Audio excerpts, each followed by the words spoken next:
नमस्कार, आज की बात में आपका स्वागत है। आज सबसे पहले मैं आपको कुछ ऐसी तस्वीरें दिखाना चाहता हूं जो हमारे लोकतंत्र के लिए चिंता की बात है। ये तस्वीरें देश में कानून के राज का, लॉ एंड ऑर्डर का मजाक उड़ाने वाली तस्वीरें हैं। ये तस्वीरें पंजाब में किसान आंदोलन के नाम पर की गई हरकतों की हैं। ऐसी हरकत जिससे सरकार को, पुलिस को डायरेक्टली चैलेंज किया जा सके। 26 जनवरी को क्या हुआ था हम सब जानते हैं। तिरंगे का अपमान हुआ था, लाल किले की शान में गुस्ताखी हुई थी, दिल्ली में दंगे हुए थे। इसके बाद दोषियों की पहचान हुई, कुछ लोग को अरेस्ट किया गया, लेकिन इनमें से कुछ लोग फरार हैं। और एक ऐसा ही फरार आरोपी जिस पर 1 लाख रुपए का इनाम है, आज खुलेआम पंजाब के भटिंडा में एक रैली में नजर आया। वो अचानक वहां नहीं पहुंचा था। लक्का सिधाना ने पहले ऐलान कर दिया था, टाइम भी बता दिया था, जगह भी बता दी थी। लक्का सिधाना किसानों के मंच पर पहुंचा, भाषण दिया, और ये इस तरह की कोई पहली घटना नहीं है। 48 घंटे पहले एक और आरोपी चंडीगढ़ में इसी तरह से किसानों के मंच पर दिखाई दिया था। उस दिन भी उसने और किसान नेताओं ने पुलिस को चुनौती दी थी, कहा था हिम्मत है तो उसे इस मंच से ले जाकर दिखाओ। और आज एक बार फिर यही घटना दोहराई गई, और एक बार फिर यह हुआ किसान आंदोलन के नाम पर। तो सबसे पहले आज की तस्वीर मैं आपको दिखाता हूं, जिसमें लक्का सिधाना पर दिल्ली पुलिस ने, जिस पर 1 लाख रुपए का इनाम रखा है, दिल्ली से सिर्फ 6 घंटे की दूरी पर खुलेआम मंच से सरकार को चैलेंज किया। असल में लक्का सिधाना पिछले कई दिन से लगातार अपनी लोकेशन बदलता रहा है। दिल्ली पुलिस की स्पेशल सेल की टीम पंजाब में कई दिन से उसकी तलाश कर रही है, मगर लक्का बार बार पछ निकलता है। कुछ दिन पहले उसने पंजाब के गुरुद्वारे में छुपकर एक वीडियो बनाया था, वहां भड़काने वाली स्पीच दी थी। लेकिन आज दिन दहाड़े सबके सामने लक्का सिधाना ने अपनी मौजूदगी दर्ज कराई। इस मोस्ट वांटेड ने कानून को चैलेंज किया, पुलिस को चैलेंज किया। पंजाब के भटिंडा में किसान आंदोलन की रैली पर वो मंच पर दिखाई दिया। भटिंडा के गांव महराज में किसान नेताओं के साथ वो एक ही स्टेज पर था। करीब 2 घंटे वहां बैठा रहा, और फिर उसने यहीं से स्पीच दी, मोदी सरकार के खिलाफ नारे लगवाए, और वही सब बातें दोहराई जो वो अब तक हर जगह बार बार कहता आया है।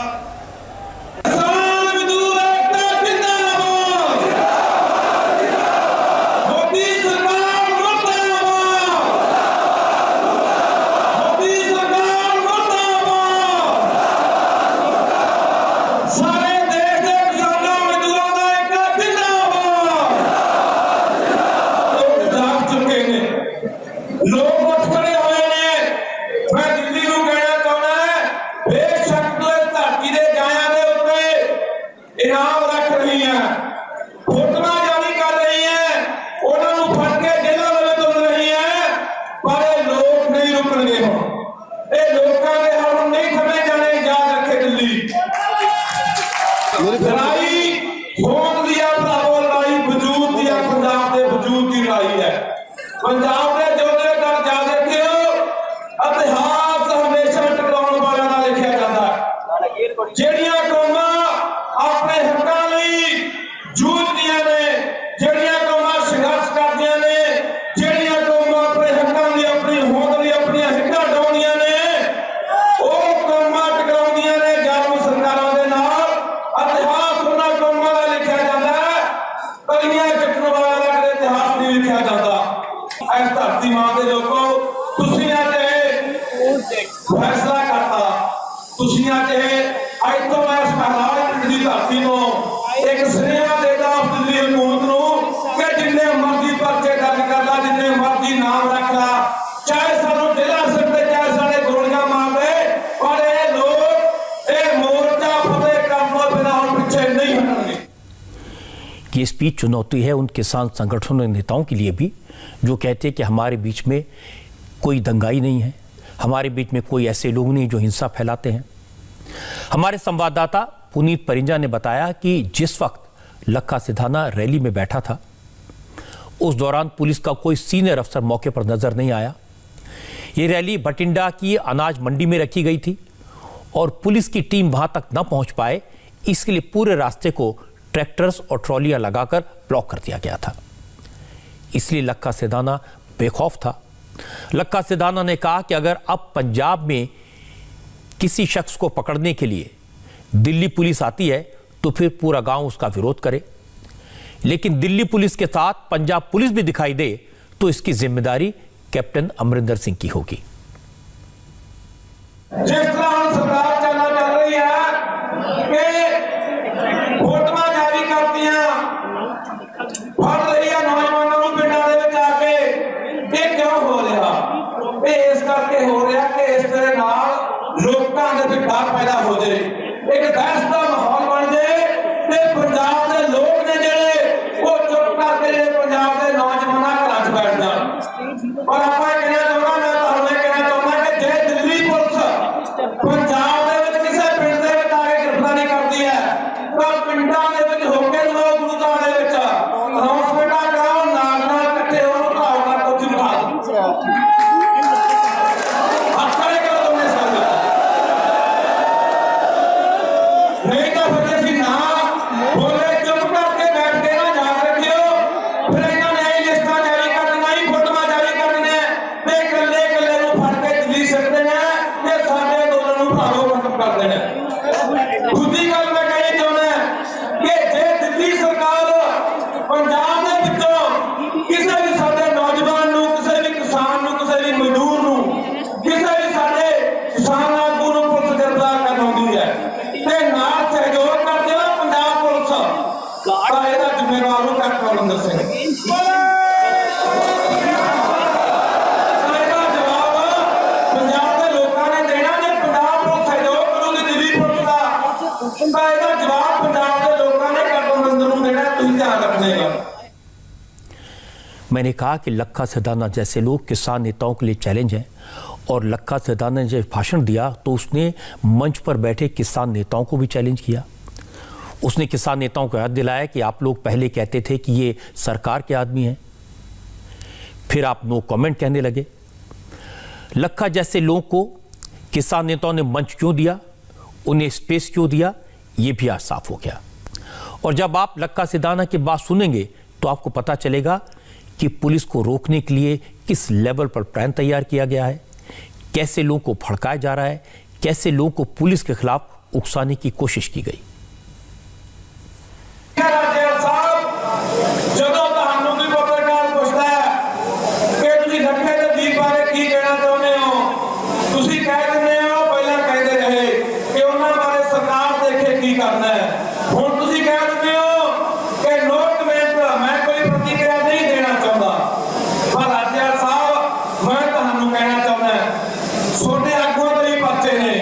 ਮੈਂ ਆਪਣੇ ਪੰਜਾਬ ਦੇ ਨੌਜਵਾਨ ਹਜ਼ਾਰਾਂ ਦੇ ਸਾਹਮਣੇ ਬੈਠੇ ਮੈਂ ਹੱਥ ਖੜੇ ਕਰਾ ਕੇ ਉਹਦਾ ਭਰੋਸਾ ਤੁਹਾਨੂੰ ਦਿਵਾਉਣਾ ਹੈ ਕਿ ਚਾਹੇ ਦਿੱਲੀ ਮੋਰਚੇ ਦੇ ਵਿੱਚ ਸਿੰਘੂ ਦੇ ਉੱਤੇ, ਚਾਹੇ ਟਿਕਰੀ ਦੇ ਉੱਤੇ, ਚਾਹੇ ਪੰਜਾਬ ਦੇ ਵਿੱਚ, ਜੇ ਤੁਹਾਨੂੰ ਦਿੱਲੀ ਪੁਲਿਸ ਗ੍ਰਿਫਤਾਰ ਕਰਨ ਆਊਗੀ ਤਾਂ ਅਸੀਂ ਡਟ ਕੇ ਵਿਰੋਧ ਕਰਨਾ ਚਾਹੂੰਗਾ।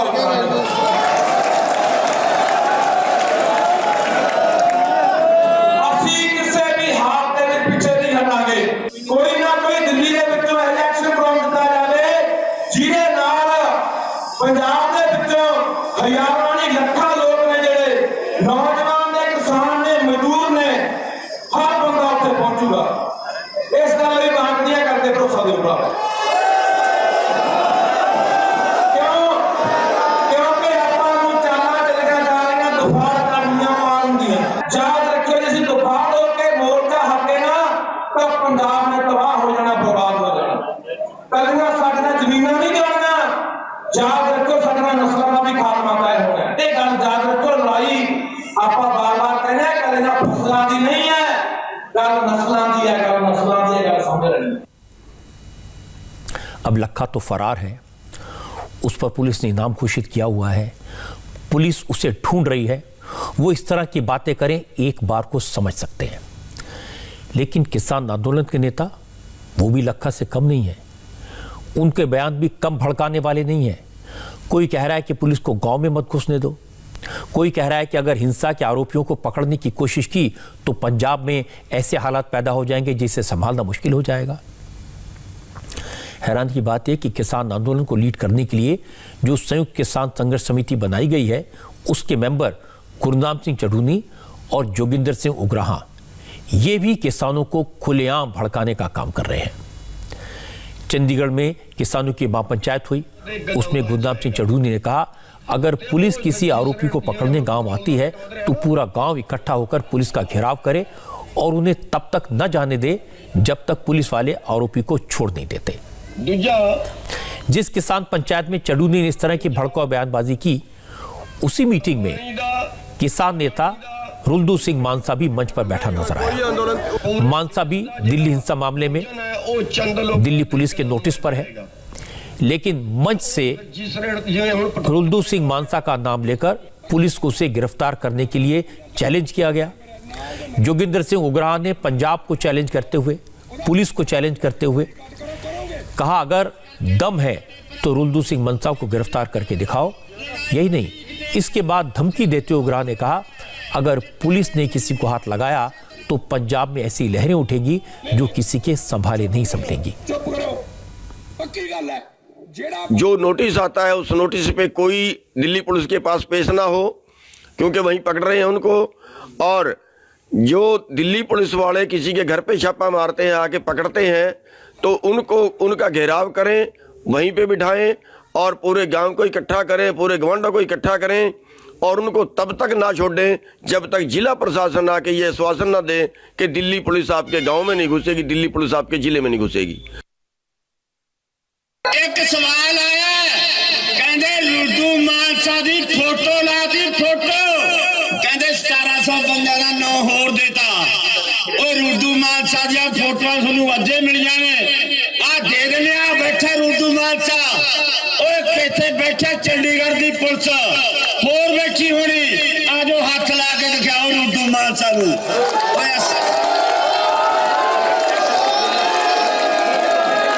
ਅਸੀਂ ਖੱਡਾਂ 'ਚ ਵੜ ਕੇ ਨਹੀਂ ਰਹਿੰਦੇ, ਸਾਨੂੰ ਪਤਾ ਤੁਹਾਡੇ ਪਰਚੇ 'ਚ ਕਿੰਨਾ ਦਮ ਹੈ, ਤੁਹਾਡੇ 'ਚ ਕਿੰਨਾ ਦਮ ਹੈ ਸਾਨੂੰ ਪਤਾ।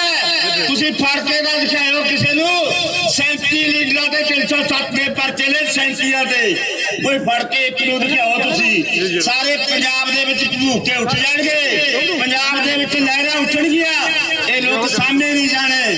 ਇਸ ਕਰਕੇ ਭੈਣੋ ਤੇ ਭਰਾਵੋ ਫਿਕਰ ਨਾ ਕਰੋ, ਲੜਾਈ ਪੀਕ ਤੇ ਹੈ, ਜਿੱਤ ਬਹੁਤ ਨੇੜੇ ਹੈ, ਜਿੱਤਾਂਗੇ ਤੁਸੀਂ। ਇਸੇ ਤਰ੍ਹਾਂ ਸਾਡੀ ਪਿੱਠ ਥਾਪੜਦੇ ਰਹੋ, ਨਾਰੇ ਮਾਰਦੇ ਆਵਾਂਗੇ, मोदी हुकूमत चेक करके आवांगे। धन्यवाद।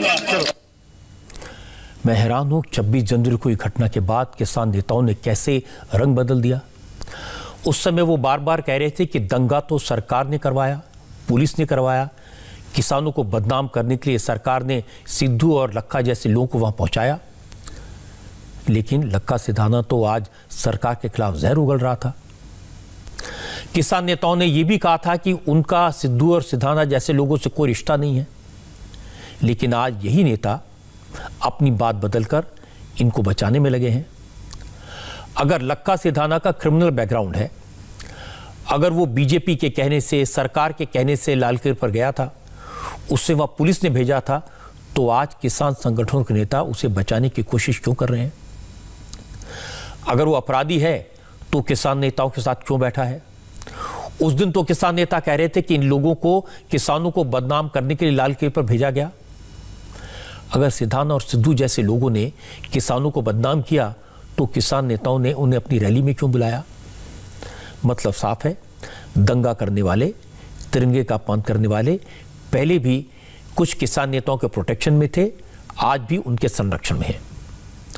आज की घटना से साफ है कि कुछ किसान नेताओं ने इस मामले में पहले भी गुमराह किया था और आज भी गलत बयानी कर रहे हैं। अब सब इस बात को समझ गए हैं। आपने देखा कि पंजाब में किसानों को कानून के नाम पर डराया जा रहा है। अब आपको दिखाता हूं कि गुजरात में सियासत के नाम पर मुसलमानों को कैसे डराया जा रहा है। आज असदुद्दीन ओवैसी ने गुजरात में 2 पब्लिक मीटिंग की। ओवैसी ने मोडासा और गोधरा में AIMIM के लिए वोट मांगे। ओवैसी की पार्टी ने गोधरा, मोडासा और भरूच नगर पालिका के चुनाव में अपने उम्मीदवार खड़े किए। यहां 28 फरवरी को वोटिंग होनी है। आज ओवैसी ने मोडासा और गोधरा में मुसलमानों को एकजुट होकर उनकी पार्टी को वोट देने को कहा। ओवैसी गुजरात में पूरा जोर लगाने में लगे हैं। वैसे चुनाव गुजरात का है, जहां कई साल से बीजेपी की सरकार है, लेकिन ओवैसी ने मोडासा की पब्लिक मीटिंग में बीजेपी पर हमला नहीं किया, कांग्रेस को निशाने पर लिया। ओवैसी ने कांग्रेस पर सेक्युलरिज्म के नाम पर मुसलमानों को धोखा देने का आरोप लगाया। ओवैसी ने कहा कि कांग्रेस सेक्युलरिज्म के नाम पर पावर में आती रही, लेकिन मुसलमानों के लिए कुछ नहीं किया। इसके बाद ओवैसी ने लोगों से कहा कि मुसलमानों का भला तभी हो सकता है जब उनके अपने लोग चुनाव जीते। आज भारत की सियासत की तल्ख हकीकत यह है कि पिछले 65 साल से खास तौर से मुसलमानों को ये कहकर गुलाम बनाकर रख दिया गया कि आप सेकुलरिज्म का बोझ उठाइए, आप सेकुलरिज्म को कामयाब करिए। ये बात बिल्कुल सच है कि आपने कांग्रेस पार्टी को सेकुलरिज्म के नाम पर वोट दिया, मगर क्या यह बात सच नहीं है कि गुजरात में कांग्रेस के 16 एमएलए कांग्रेस पार्टी से इस्तीफा देकर बीजेपी में शामिल हो जाती है? क्या यह बात सच नहीं है कि आज 35 साल का अरसा हो चुका है, गुजरात से एक भी मुस्लिम अक़लियत का लोकसभा में मेंबर कामयाब नहीं होता? मैं आपको बता रहा हूं कि इन तमाम चीजों का इलाज एक ही है कि आप अपनी एक सियासी क़यादत को बनाइए, आप अपने सियासी नुमाइंदों को मुंतखब करिए। यकीनन ये काम आसान नहीं है। मैं सिर्फ आपसे ये अपील कर रहा हूं कि एक बार हिम्मत करके 28 तारीख के दिन मजलिस और बीटीपी के पार्टी के उम्मीदवारों को कामयाब करिए। असदुद्दीन ओवैसी ने कांग्रेस का इतिहास याद दिलाया। कहा, भारत में अगर मुसलमानों की हालत खराब है, अगर मुसलमान कमजोर हैं, तो इसके लिए कांग्रेस पूरी तरह जिम्मेदार है। इंसान की जान की कीमत होती है, चाहे वो इंसान मुसलमान हो या हिंदू हो, आदिवासी हो या ट्राइबल हो। अगर मेरा नाम असदुद्दीन ओवैसी है तो मेरा खून की कीमत भी तमाम के खून की कीमत के बराबर होने चाहिए। मेरा खून कोई गंदी नाली का पानी नहीं है, मैं इंसान हूं, मेरी जान की कीमत है। मैं मोडासा की जनता से शिकायत कर रहा हूं, आपने इस संविधान के पैगाम को भुला दिया। कैसे बुलाया आपने डर डर कर, कभी इनके झूठे बातों में आकर कभी कांग्रेस को वोट दिया तो कभी किसी को वोट दिया, या फिर मायूस होकर घर में बैठ गए। ये कांग्रेस पार्टी ये जिम्मेदार है। अगर आज भारत का मुसलमान कमजोर है, अगर आज भारत के मुसलमानों की कोई सियासी आवाज नहीं है, अगर आज भारत के मुसलमान दलित आदिवासी परेशान है, तो यकीनन इसमें बहुत बड़ा रोल कांग्रेस पार्टी का रहा। इसीलिए मैं आपसे अपील करने आया हूं कि आप अपना एक वोट का इस्तेमाल मजलिस इत्तेहादुल मुस्लिमीन के हक में करिए। ओवैसी को लगता है कि अगर लोगों ने कांग्रेस को वोट नहीं दिए, मुस्लिम वोट कांग्रेस के पास नहीं गए, तो कहीं आम आदमी पार्टी के पास न चले जाएं। आम आदमी पार्टी और अरविंद केजरीवाल पर उन्होंने सीधा हमला किया। ओवैसी ने पिछले साल दिल्ली में हुए दंगों को लेकर केजरीवाल का जिक्र किया। ओवैसी ने कहा, केजरीवाल डरपोक हैं, बुज़दिल हैं। जब दंगे हो रहे थे तब वो पीड़ित लोगों के पास न जाकर गांधी जी की समाधि पर बैठ गए। ओवैसी ने कहा, ये लोग गांधी का नाम लेकर अपनी दुकान चमकाते हैं। एक और पार्टी का उम्मीदवार आया है, झाड़ू का कट्टा उसके हाथ में। ये कितना अजीब है, इतना बुज़दिल है, डरपोक है। जब दिल्ली में फसाद हो रहा था, जब दिल्ली में हिंदू और मुसलमान अपने आप को इंसान भूलकर एक दूसरे पर हमला कर रहा था, जब इंसानियत खत्म हो रही थी, 20 से ज्यादा मसाजिद को नुकसान पहुंचाया गया, जलाया गया, 50 से ज्यादा लोगों का कत्ल हुआ। ये झाड़ू वाला दिल्ली का बजाय उन महलों में जाता जहां पर गड़बड़ हो रही, ये जाकर गांधी की समाधि पर जाकर बैठ गया। अरे गांधी का अगर नाम लेकर अपनी दुकान चमकाते हो तो क्या तुम नहीं देखे कि तारीख में गांधी ने जहां का हिंदू मुस्लिम फसाद होता तो गांधी वहां पर पहुंच जाते। गांधी हिंदू और मुसलमानों से कहते कि मुझे मार दो पहले तुम। क्या तुमने नहीं देखा कि गांधी ने भूख हड़ताल की थी कि मैं उस वक्त तक अपनी भूख हड़ताल खत्म नहीं करूंगा जब तक कि हिंदू और मुसलमान अपने आप को मारना खत्म नहीं करेंगे। असदुद्दीन ओवैसी बड़े ज़बरदस्त ऑरेटर हैं और अपने विरोधियों पर चुन चुन कर हमले करते हैं। और जब से बिहार में उनकी पार्टी ने काफ़ी सीटें जीती तब से उनका जोश और बढ़ा हुआ है। अब उनकी कोशिश है कि गुजरात में अपनी पार्टी के लिए नई ज़मीन ढूंढें। वैसे आज ही उनकी पार्टी ने गुजरात की चुनावी जंग में खाता भी खोला है। अहमदाबाद महानगर पालिका में ओवैसी की पार्टी ने 21 उम्मीदवार उतारे थे, 7 सीटों पर जीत मिली है। सो जाहिर है उनका उत्साह बड़ा होगा। लेकिन आज जो गुजरात के लोकल बॉडी के इलेक्शन के नतीजे आए उसमें बीजेपी ने ज़बरदस्त जीत हासिल की और सबसे बुरी खबर कांग्रेस के लिए आई। कांग्रेस का प्रदर्शन बेहद खराब रहा। गुजरात की 6 महानगर पालिकाएं अहमदाबाद, सूरत, वडोदरा, जामनगर, भावनगर और राजकोट में 21 फरवरी को पोलिंग हुई थी। सभी जगह बीजेपी ने ज़बरदस्त जीत दर्ज की। अहमदाबाद की 192 में से 157 सीटों पर बीजेपी जीती है।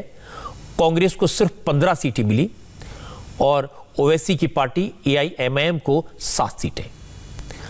सबसे ज्यादा चौंकाने वाले नतीजे सूरत के आए। सूरत में बीजेपी ने बड़ी जीत हासिल की है। 120 सीटों में से बीजेपी को 93 सीटें, लैंडस्लाइड विक्ट्री है। लेकिन अब तक बीजेपी की मेन राइवल कांग्रेस को सूरत में एक भी सीट नहीं मिली और इसका फायदा हुआ आम आदमी पार्टी को। सूरत में आम आदमी पार्टी को 27 सीटों पर जीत मिली है। सूरत और अहमदाबाद में जैसा हाल कांग्रेस का हुआ, दूसरे शहरों में भी उतना ही या कहीं उससे ज्यादा बुरा हुआ। राजकोट की 72 में से 68 सीटों पर बीजेपी ने जीत हासिल की है, कांग्रेस को सिर्फ 4 सीटें मिली। वडोदरा की 76 में से 69 सीटों पर बीजेपी ने जीती और कांग्रेस 7 पर सिमट कर रह गई। जामनगर में 64 में से 50 सीटों पर बीजेपी ने कब्जा किया, कांग्रेस सिर्फ 11 सीटें जीत पाई और यहां 3 सीटें बहुजन समाज पार्टी को मिली। भावनगर की 52 सीटों में से बीजेपी ने 44 सीटें जीती, कांग्रेस को सिर्फ 8 सीटें मिली। तो बीजेपी के लिए जबरदस्त जीत है और कांग्रेस के लिए बहुत बुरी हार। अमित शाह ने गुजरात के लोकल बॉडी इलेक्शन में जीत को ऐतिहासिक बताया। कहा आज के नतीजों ने साबित कर दिया कि गुजरात को बीजेपी का गढ़ क्यों कहा जाता है। उन्होंने ये भी कहा कि कांग्रेस का जो हाल हुआ उससे कांग्रेस को अपनी ताकत का पता चल गया होगा। जो नतीजे आए हैं वो नतीजे दिखाते हैं कि गुजरात भारतीय जनता पार्टी के गढ़ के रूप में फिर से एक बार अपने आप को प्रस्थापित करता है। 85% सीटें भारतीय जनता पार्टी जीती हैं और कांग्रेस पार्टी बुरी तरह से इस चुनाव में हारी है। पूरे गुजरात में सिर्फ 44 सीटें कांग्रेस को प्राप्त हुई है और 44 सीटें गुजरात में सिर्फ भावनगर कॉरपोरेशन में भारतीय जनता पार्टी ने प्राप्त कर ली। तो एक प्रकार से संपूर्ण भारतीय जनता पार्टी को गुजरात की जनता ने समर्थन किया है। ढेर सारी सीटों पर कांग्रेस की जमानतें जब्त हुई हैं। ढेर सारी जगह पे कांग्रेस तीसरे चौथे नंबर पर रही है और सिर्फ 44 सीट आना अपने आप में कांग्रेस के नेताओं को आत्मचिंतन करने का जनता का संदेश है। कोरोना काल के बाद ये पहला चुनाव हो रहा है। विपक्ष ने इसको मुद्दा बनाने का प्रयास किया था, मगर जिस प्रकार से मोदी जी के नेतृत्व में देश भर में कोरोना की लड़ाई लड़ी गई, यहाँ विजय भाई और नितिन भाई के नेतृत्व में कोरोना के खिलाफ लड़ाई लड़ी गई, गुजरात की जनता ने उस पर अपनी मोहर लगाने का काम किया है। आज गुजरात के लोकल बॉडीज इलेक्शन में कांग्रेस की जो हालत हुई, शायद कांग्रेस को उसका अंदाजा नहीं था। कांग्रेस को लगता था गुजरात में वो कुछ कर पाएगी। दूसरी तरफ कांग्रेस नॉर्थ इंडिया में, उत्तर भारत में किसानों के आंदोलन के साथ इसका इस्तेमाल करके अपनी राजनीतिक जमीन तलाश करने की कोशिश कर रही है। और फ्रंट पर है प्रियंका गांधी और राहुल गांधी। तो राहुल क्या कर रहे हैं ये तो मैं आपको बाद में बताऊंगा, पहले प्रियंका की बात सुनवा देता हूं। वो आज मथुरा में थी, किसान पंचायत में शामिल हुई। प्रियंका ने स्पीच की शुरुआत की बांके बिहारी महाराज की जय के नारे से, और इसके बाद उन्होंने प्रधानमंत्री मोदी पर हमला किया। प्रियंका ने कहा दिल्ली बॉर्डर पर 90 दिनों से किसान अपने हक की लड़ाई लड़ रहे हैं, 215 किसान शहीद हो गए, लेकिन प्रधानमंत्री मोदी अहंकार में डूबे हुए हैं। प्रियंका ने कहा इस सरकार का अहंकार भगवान श्री कृष्ण तोड़ेंगे।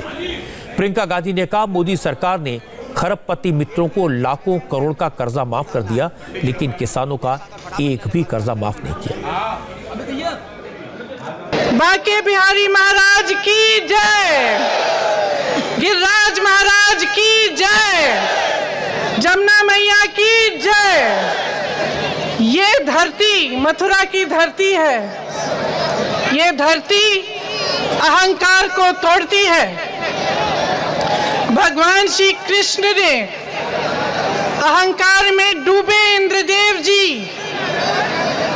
के अहंकार को तोड़ने के लिए गोवर्धन पर्वत को उठाकर इस धरती के लोगों की रक्षा के लिए यहाँ लाए थे। तब से यहाँ अन्नकूट को वर्धन पूजा होती है। आज भाजपा सरकार ने भी अन्नदाता के लिए अहंकार पाल लिया है। देश के लाखों किसानों जिन्होंने इस देश की जमीन को सींचा, जिन्होंने इस देश को जीवित रखा है, जिन्होंने इस देश की सीमा पर अपने बेटों को आपके लिए, हमारी सुरक्षा के लिए शहीद होने भेजा, आज वो किसान सड़क पर बैठा है। 90 दिनों से देश की राजधानी के बॉर्डर पर अपने अधिकारों की लड़ाई वो किसान लड़ रहा है। 215 किसान शहीद हुए। इस सरकार ने बिजली काटी, पानी बंद किया, मारपीट कराई, उन्हें प्रताड़ित किया, लेकिन उनकी बात नहीं सुनी। अब हम समझ सकते हैं कि प्रियंका गांधी किसानों को लेकर उत्तर प्रदेश में इतनी बातें क्यों कर रही हैं, क्यों मेहनत कर रही हैं। उनकी कोशिश है उत्तर प्रदेश में कांग्रेस जो बार बार पराजित होती है, कम से कम अपने पैरों पर खड़े हो सके। लेकिन उनके भाई राहुल गांधी उनकी लुटिया डुबोने में लगे हैं। आज राहुल गांधी ने ऐसी बात कह दी जो उत्तर प्रदेश में कांग्रेस को बहुत महंगी पड़ सकती है। राहुल गांधी तिरुवनंतपुरम में थे, केरल में थे, और यहां उन्होंने अपनी पुरानी कॉन्स्टिट्यूंसी अमेठी की जनता की तुलना वायनाड के लोगों से कर दी और कहने लगे कि साउथ के लोगों को मुद्दों की अच्छी समझ होती है, नॉर्थ वाले मुद्दों को अच्छी तरह नहीं समझते। तो कैसे उन्होंने नॉर्थ को रिडिक्यूल किया, ये उनके मुंह से सुनिए। For the first 15 years, I was a member of parliament in the north. So I had got used to a different type of politics. And for me, coming to Kerala was very refreshing because suddenly I found that people are interested in issues. And not just superficially, but going into detail in issues. Rahul Gandhi भूल गए कि उनका पूरा परिवार उत्तर प्रदेश से चुनाव जीतता रहा है। राहुल गांधी खुद इससे पहले 15 साल अमेठी से लोकसभा के लिए चुने गए। अमेठी, रायबरेली गांधी परिवार का गढ़ रहा है। राहुल गांधी से पहले अमेठी से संजय गांधी जीते थे। राजीव गांधी यहां से 4 बार एमपी रहे। सोनिया गांधी भी अमेठी से एमपी रह चुकी हैं। इतने वर्षों से गांधी परिवार के लोगों का साथ देने वाले, उन्हें चुनकर भेजने वाले अमेठी के लोग आज नासमझ हो गए, या वो पिछले 15 साल से नासमझ थे जब उन्होंने राहुल गांधी को चुना था? क्या उनकी गलती यह है कि इतने साल से उन्होंने गांधी परिवार पर यकीन किया? राहुल ने जब ऐसी बात कही तो जवाब दिया स्मृति ईरानी ने। स्मृति ईरानी जिन्होंने अमेठी में राहुल को हराया, आज वहां से लोकसभा की मेंबर हैं, उन्होंने ट्वीट किया और लिखा एहसान फरामोश। इसके बारे में तो दुनिया कहती है थोथा चना बाजे खाना। अब बात करते हैं ममता बनर्जी की नई मुसीबत की। कोयला घोटाले में आखिरकार सीबीआई ने आज रुजिरा बनर्जी से पूछताछ की। रुजिरा बनर्जी ममता बनर्जी के भतीजे अभिषेक बनर्जी की वाइफ हैं। अब तो ये पूरा देश जान गया है। उन पर कोयला घोटाले के सरगना अनूप मांझी से पैसे लेने का आरोप है। रुजिरा बनर्जी से सीबीआई ने करीब 1.5 घंटे तक पूछताछ की और जानकारों ने बताया कि सीबीआई ने रुजिरा से उनके बैंक ट्रांजैक्शन को लेकर पूछा, लेकिन वो रुजिरा बनर्जी के जवाबों से संतुष्ट नहीं है, इसलिए उनसे दोबारा पूछताछ हो सकती है। रुजिरा बनर्जी पर आरोप है कि अनूप मांझी ने कोयला घोटाले से हुई कमाई का कुछ हिस्सा उन्हें दिया और ये पेमेंट बैंकॉक के बैंक में की गई।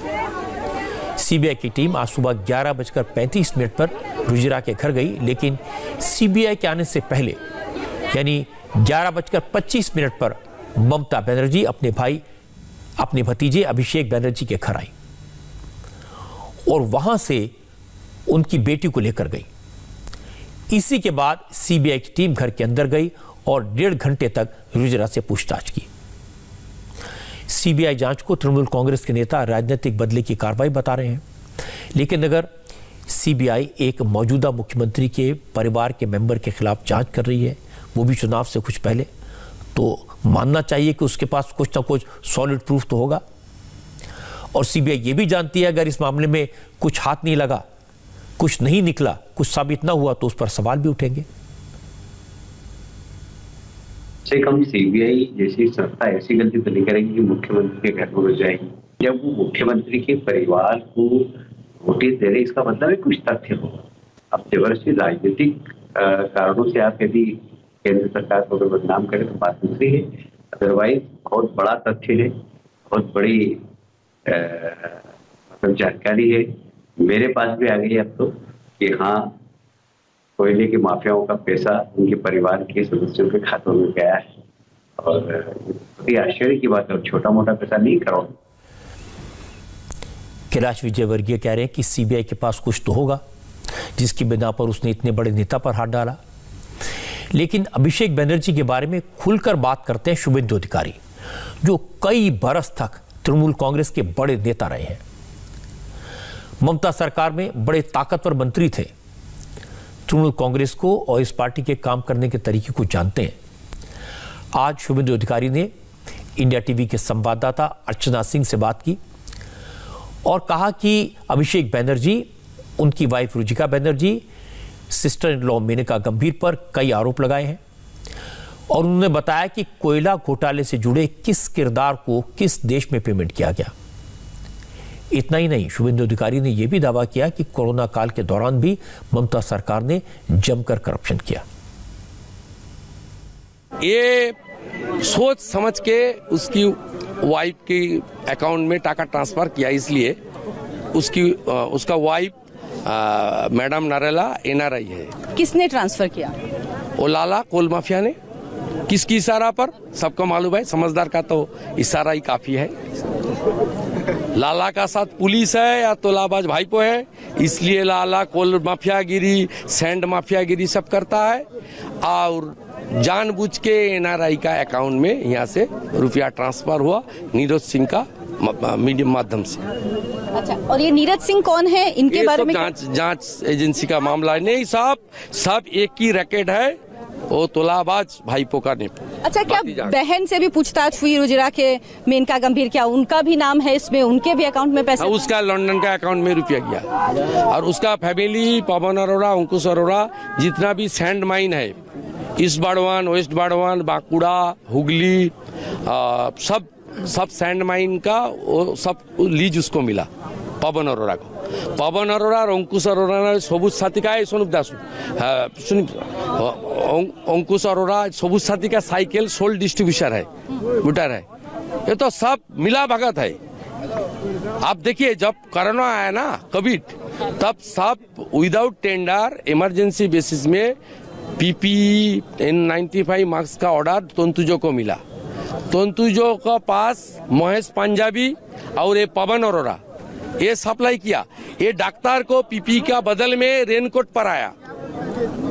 इसलिए पूरा इंडिया में आप आंकड़ा देख लीजिए, 18% डॉक्टर जितना कोविड इफेक्टेड डॉक्टर है, ज्यादा से ज्यादा डेथ बंगाल में हुआ। 18% डॉक्टर नर्स ने अपने जान गंवाई और उसकी वजह घोटाला थी। ये लोग जो है ये क्या टीएमसी से जुड़े हुए हैं? सब क्षेत्र में वो जो प्राइमरी स्कूल में सैनिटाइजर दिया जा रहा है ना, उसका ओरिजिनल रुपये है 13 ले रहा है 22। सब एरिया में भातीजा और करप्शन काटमानी सिंडिकेट। कल प्रधानमंत्री खुद बताया बंगाल का असली बीमारी है कट सिंडिकेट तोलाबाजी। कोयला घोटाले में रुजिरा बनर्जी का नाम गैंग के सरगना अनूप मांझी से जोड़ा गया है। तो अभिषेक बनर्जी का विनय मिश्रा के साथ क्या कनेक्शन है? विनय मिश्रा को सीबीआई ने 4 बार समन भेजा था, लेकिन वो पेश नहीं हुए। इनके बैकग्राउंड क्या है? तृणमूल कांग्रेस और अभिषेक बनर्जी से उनका रिश्ता क्या है? इसके बारे में भी शुभेंदु अधिकारी ने जो बताया वो भी आप सुन लीजिए। विनय मिश्रा 2013 में पायरे भातीजा को जुबा का प्रेसिडेंट बनाया था। वो जुबा कमेटी में उन्होंने वाइस प्रेसिडेंट था। 2020 का 24 जुलाई टीएमसी ने जब कमेटी बनाया यूथ कमेटी में तृणमूल यूथ कांग्रेस, उसका 7th जनरल सेक्रेटरी वो विनय मिश्रा है। आप state government Diamond Harbour police district से 6 पुलिस कांस्टेबल विद आर्म्स उसको अलॉट किया उसका पर्सनल सिक्योरिटी के लिए। वो बंगाल का एक मशहूर जुबा नेता है और भतीजा का क्लोज है। अभी वो फरार है। उसका लुकआउट नोटिस इशू किया है सीबीआई और वो शायद दुबई में छुपा हुआ है। उसका दाऊद इब्राहिम को जो कोशिश चल रहा है उसको भी लाना चाहिए और लॉ सीआरपीसी आईपीसी का सामने उसको लाना चाहिए। ये जिम्मेदारी सेंट्रल एजेंसी का है। और क्या ममता बनर्जी को सब कुछ पता है, सारी जानकारी है शुरू से लेके आखिर तक की? अरे उन्होंने संरक्षण दे रहा है। तो राजीव कुमार का खिलाफ कार्रवाई करने के लिए सीबीआई गया, उन्होंने धरना पर आया।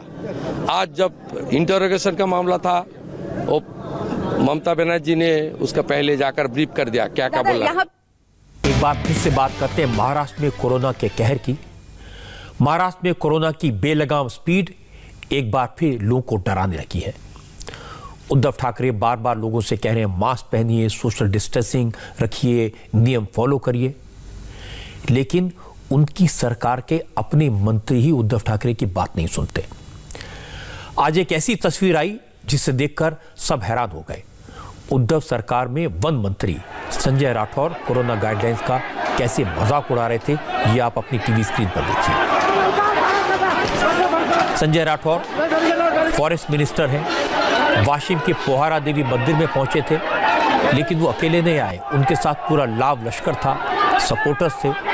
मंत्री महोदय मंदिर में पूजा करने गए, लेकिन साथ में सैकड़ों लोगों को लेकर आए, जिससे पोहारा देवी मंदिर में जबरदस्त भीड़ इकट्ठा हो गई। मंदिर में इतने ज्यादा लोग पहुंच गए थे कि सोशल डिस्टेंसिंग तो छोड़िए, पैर रखने की जगह नहीं थी, लोग एक दूसरे को चढ़े जा रहे थे। जब भीड़ बेकाबू होने लगी तब लोगों को कंट्रोल करने के लिए पुलिस को बुलाया गया, लाठी चलाई गई। मंत्री संजय राठौर और उनके साथ आए लोगों ने ये सब तब किया जब उद्धव ठाकरे ने राज्य के सभी नेताओं से, पॉलिटिकल पार्टियों से रैलियां न करने, भीड़ न जुटाने की अपील की है। अगर मंत्री अपनी जिम्मेदारी को नहीं समझेंगे तो कौन समझेगा? और महाराष्ट्र में यही हुआ। पिछले दिनों हमने तस्वीरें देखी थी, जो केयरलेस एटीट्यूड था उसकी वजह से महाराष्ट्र के 2 शहरों में टोटल लॉकडाउन लगाना पड़ा। कल मैंने आपको बताया था कि अमरावती और अचलपुर में टोटल लॉकडाउन लगाने का फैसला हुआ है, और आज अमरावती से इसी तरह की तस्वीरें आई जैसी पिछले साल लॉकडाउन के दौरान आती थी। सड़कें वीरान, दुकानें बंद, लोगों के घरों से बाहर निकलने पर पाबंदी। सोचिए 7 दिन तक लॉकडाउन रहेगा। एडिशनल सिक्योरिटी के तौर पर पुलिस के साथ एसआरपीएफ और होमगार्ड को तैनात किया गया है। शहर की सीमा को पूरी तरह से सील किया है। लोग सिर्फ एसेंशियल चीजों की खरीदारी के लिए बाहर निकल सकते हैं। जो बेवजह घूमता दिखाई देगा उस पर एक्शन लिया जाएगा। उत्तर प्रदेश के बागपत से आया एक ऐसा वीडियो दिखाना चाहता हूं जिसकी जमकर चर्चा हुई है, जिस पर हजारों मीम्स बने हैं, मजाक हो रहा है। दरअसल यहां चाट बेचने वाले 2 दुकानदारों के बीच सड़क पर ऐसा झगड़ा हुआ कि लोग हैरान रह गए। मामला बड़ौत नगर के रेस्ट हाउस के पास का है। दुर्गा फ्रूट जूस और नवदुर्गा चाट, ये 2 दुकानें हैं। कल दोपहर एक कस्टमर चाट खाने आया। दोपहर का वक्त था, कस्टमर कम थे। दोनों शॉपकीपर्स आवाज देकर उसे बुलाने लगे। बस इसी बात पर पहले बहस शुरू हुई और फिर फ्री स्टाइल फाइट। दोनों दुकानदार और उनके यहाँ काम करने वाला स्टाफ एक दूसरे पर लाठी डंडे लेकर टूट पड़ा। मार्केट में अफरा तफरी मच गई। एक दूसरे को सड़क पर गिरा गिरा कर मारने लगे। इस मारपीट में 1 दर्जन लोग घायल हुए। पुलिस ने इस मामले में 8 लोगों को गिरफ्तार किया। इस वीडियो में आप बिखरे बालों वाले जिस शख्स को देख रहे हैं, उनका नाम हरिंद्र है और आज सबसे ज्यादा सुर्खियों में वही रहे। इंडिया टीवी के संवाददाता अभय पाराशर आज उस थाने गए जहां उन्हें रखा गया था। हरिंद्र के मुताबिक उनकी दुकान 30-35 साल पुरानी है और जिनके साथ झगड़ा हुआ वो दुकान नहीं है और ये दुकानदार हमेशा झगड़ा करने को तैयार रहता है। एक छोटी सी बात पर इस कदर झगड़ा, ये दिखाता है कि लोगों के मन में कितना गुस्सा है। कोशिश करनी चाहिए कि जब ऐसा गुस्सा आए तो थोड़ा ठंडा रहने की कोशिश की जाए। कम से कम दोनों में से एक संयम बरतता तो यह हालत नहीं होती। अब वक्त है स्पेशल रिपोर्ट का। मैंने आपको महाराष्ट्र में कोरोना से गंभीर होते हुए सिचुएशन के बारे में बताया। महाराष्ट्र में कोरोना से हालात अलार्मिंग है। हमारे रिपोर्टर ने ग्राउंड पर जाकर एक डिटेल्ड रिपोर्ट तैयार की है और ये रिपोर्ट देखने के लिए चलते हैं पंकज भार्गव के पास।